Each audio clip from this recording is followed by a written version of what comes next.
All right, Cheryl, thanks so much. Meanwhile, a federal appeals court in D.C. ruling that the Biden administration will continue to use the Trump-era Title 42 to rapidly report migrants at the border and send them back. This decision coming just hours after a report that the Department of Homeland Security Secretary Alejandro Mayorkas asked the Department of Homeland Security officials if they were prepared for what he's expecting to be an additional 400,000 people trying to enter the country illegally this month. He is expecting those numbers. We'll get the official September numbers shortly.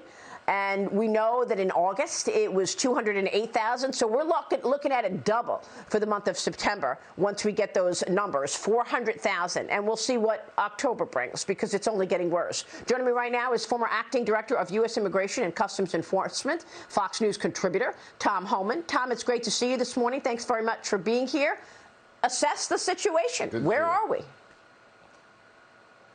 Well, look, the border remains a crisis. I know all the tensions on Del Rio for the last several weeks, but Rio Grande Valley is still out of control. And the department said they had some sort of success because they went from 212,000 to 208,000 the following month. But let's be clear, that's not all the information. They got 4,000 less encounters last month, but they got more gotaways. You get less encounters when you pull agents off the line to deal with the crisis in Del Rio. That means less officers on the line. That means less encounters, which equals more gotaways. The more officers off the line, the more gotaways. And like when they surged all these resources, Del Rio and Rio Grande Valley last month, they had 224 miles of border. 224 miles of border where there wasn't a single Border Patrol agent. So that's why there's less encounters, but there's more gotaways. And the gotaways are much more concerning than the people that have actually arrested. The gotaways they're the ones carrying the fentanyl. They're the ones that are criminal aliens. These are people that don't want to get caught because there's a reason they don't want to get caught. They don't want to turn themselves in. Yeah, I'm really glad you mentioned the gotaways, because this is a part of this story that's not mentioned enough. We were looking at, I was told, 40, 50,000 on average gotaways. But the last time we looked at this last month, one expert on this program told me it was more than 100,000 in terms of gotaways. We don't know where they are. We don't know what their intentions are. They were seen on surveillance cameras coming into the country, and then they disappeared. And you're right. We've got a major situation with fentanyl. They're lacing commonly used pills with fentanyl. Why aren't we having more security for these gotaways? If we've got the surveillance cameras and we're seeing them, why can't we arrest the gotaways? Because the agents aren't available. They're dealing with this humanitarian crisis. And I don't know who told you 100,000, Maria, but it's over 350,000 gotaways this fiscal year. 350,000. Are you serious? I'm sure the department's going to slow roll that. Yes, I am serious, and I'm sure the department's going to slow. And I hear this from my sources within CBP who pull these numbers, put these reports together. But the reason when we have this humanitarian crisis, you and I've talked about it before, and all the border agents surge to this area.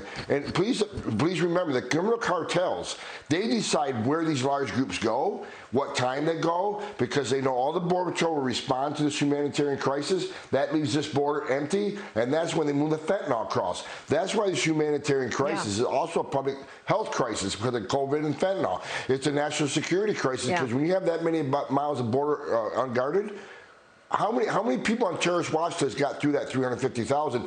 Considering they arrested 11 this year on terrorist watch list, how many of the 350,000 on a terrorist watch list? Because these are people that don't want to get caught either. They don't want to turn themselves in. Exactly.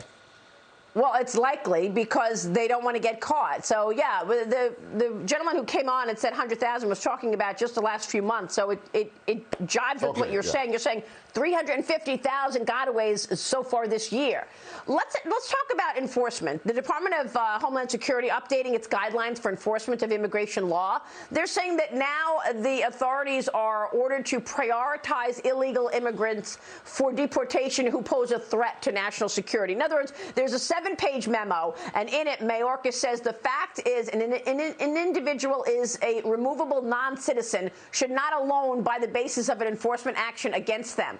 The fact that an individual is a removable non-citizen should not alone be the basis of an enforcement action. He's trying to talk around ideas to leave them here in America.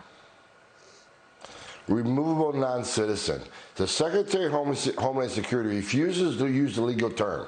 I know people don't like it, but the legal term is in the law. Illegal alien. Let's start using the legal term. You're the Secretary of Homeland Security. And what really concerns me about this policy, he is the Secretary of Homeland Security.